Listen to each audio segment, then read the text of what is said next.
Taylor, thank you so much for joining us on Social Impact Power Chats. Thanks, Emily. Excited to be here.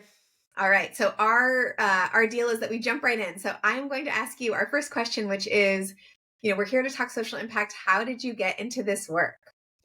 Yeah, so it all started with my family. I'm an only child, and so it has always been about making friends and being a good friend to someone else. Mm. I loved that at Thanksgiving, we had folks from my family, friends. My mom was a teacher. We had students at times sitting around our table, and I just loved it. So it was really just grew up in that culture of service and serving others. But I had no idea what I wanted to do in college. So I went in undecided. I graduated during the financial crisis. So I actually have a degree in accounting with a minor in community leadership and development. So even from undergrad, I've balanced a strong business background with community. And during my during my time at UK, University of Kentucky, I studied abroad in the UK in Belfast in Northern Ireland and loved it. And through that experience, I got to understand that there were master's degree programs in CSR. So I have a master's from the University of Nottingham in England, right in CSR. Went straight in after undergrad. I've then worked at UPS in Atlanta and several years at Brown Forman, which is a beverage alcohol company. They own brands like Jack Daniels and Woodford Reserve. And while I was there at Brown Forman, I actually went back to school and did my executive MBA at Duke. And through that experience was ready for something else in the social impact space. And now I lead social impact for CDW. Amazing. And, as we've talked about before this Power Chat, you are, unique in that you have this degree. It's, something that we don't always hear people in CSR or social impact that have sort of a certification. So I'm wondering if you could just share with us a little bit about um, what that certification has helped you accomplish, what that master's degree means when you walk in the room, and, how it's helped support your growth in what has been a tremendous social impact career so far. Yeah, so it's an interesting degree. Over in the UK, it was about 14 months of a program, and it's all about what you wanted to get out of it. So I think a common theme in social impact, it's all about people. So being one of two Americans in a cohort of 20, 25 folks was unbelievable. We got to talk about social impact issues in Latin America, across Europe, in Asia. I loved it. I also felt that I was a little bit more prepared for a PhD track academically. It was highly academic, a lot of research. I did a program where I did my research with Capital One in the UK and compared what does Capital One do in the US for social impact versus the UK. So I made it really practical. But again, it was all about the people and the experience of living abroad. That was tremendous. Amazing. Okay, so speaking of practical, obviously you've got this incredible role today. Talk to us about what social impact means in your current organization, and just thematically what your department is responsible for doing. Yeah, so everyone may not know what CDW is. I certainly didn't before I started, but they're headquartered in Chicago and they are a B2B tech company. So where you and I might go to a Best Buy, Costco to buy our laptop, or go to AT&T for our Wi-Fi router, with CDW, an organization can buy all of their tech needs all at once straight from us.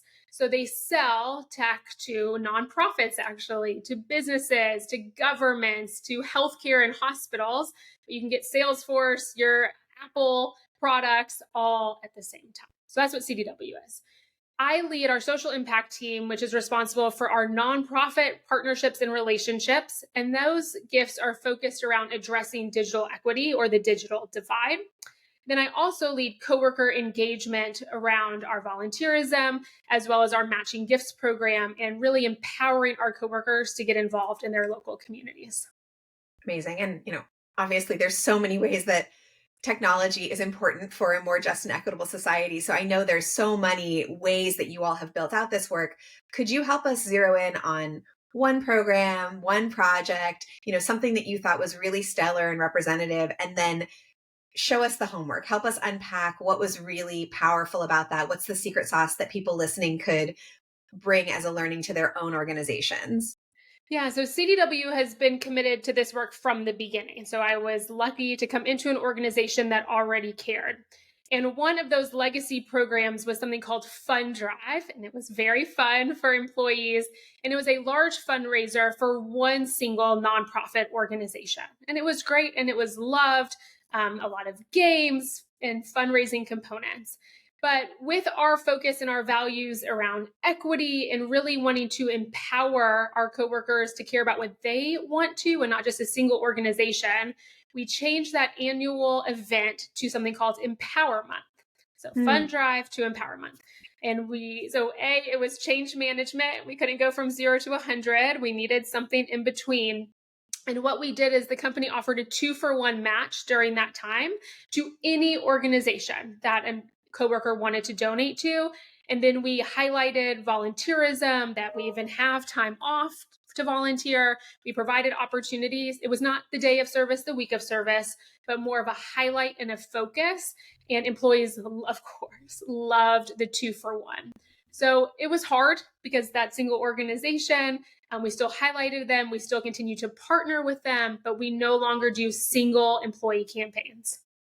Amazing. And so, just to draw out a nugget that I know will resonate with anybody listening, if you walk into a program um, that has legacy and buy-in, if on a going forward basis, you and your team don't believe that this is what's going to really help push the work forward, you can change it. That's and right. and it can work. So I know just from all the conversations we've had with so many people, clients, whoever, that can feel really scary. And I love, Taylor, that you highlighted an example of making the decision to do it and it working. And I would bet $20 that now people love this program and think about it really fondly. Is that fair to say? It is. And interesting enough, though, we are trying to do it year round. So I would definitely consider Empower Month as a bridge for our long term strategy where we want a 2-for-1 match all year. And we want a constant pulse of volunteerism. Because for us, it's more about a culture of social impact, not a check the box or a one time a year event. Brilliant. Amazing. Well, I cannot believe it, but we are already at the end of our power chat, which always comes too fast. Crystal ball, thinking about the future, whether it be, within your current role or more about the general ecosystem, would love to hear what you see as, trends, opportunities, et cetera, that you're thinking about as you continue to lead this work. Yeah. So, my personal opinion, you've heard me say it a few times, but our empowerment and trust. I don't think you can do this work without it. I think it's trusting, empowering employees to go and represent the company and trusting and empowering nonprofit organizations. I don't have all the answers. One of our values is humility. Please don't ask me to code, right? That's not what I can do. But when we trust that everyone will do what they say they will do, that is where true partnerships happen. So it can't be power dynamics. We're really transparent in how we operate as a team, both what we can and what we can't do. That's still really hard. But I continue to think there with these power dynamics, we have to get to a place of trust. Brilliant. Well, let it be so. As I often say when people share their crystal ball visions, I think that sounds like a place where we all want to be. I really appreciate your time, Taylor. Thank you for Thank you so power much. chatting, and can't wait to see what you continue to do. Thank you.